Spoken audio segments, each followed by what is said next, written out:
Ég sem sagt ólst upp á Grundarfirði á Snæfellsnesi í litlu sjávarþorpi. Mikið í kringum náttúru og þaðan kom örugglega mín þrá til að fara í leiðsögn.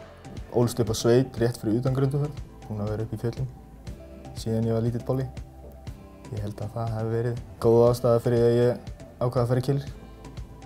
Ég heiti Henrik Jóhannesson, ég er 24 ára gamall og ég útskrifast úr ævintýraleiðsögn hjá Keilir.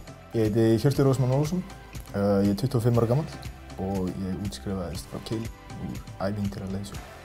Maður var bara að byrja að vinna leið og maður útskrifaðist og hefur bara verið að því síðan þá. Ég byrjaði að vinna hjá Arctic Adventures, eina af stærstu túristafyrirtækjum á Íslandi, sem maður hefur möguleika að bara gera allt sem maður var að læra í skólanum. Ég ákvað að fara í rafting upp á Drumbó, Hvítá, og eftir það þá náttúrulega fór ég hérna bara upp í Arctic Adventures. Ég held að séu margir að núti að leita eftir áskorun, sérstaklega strákar eins og ég, og þetta var bara akkurat sem maður þurfti. Það var bara algjör snilld.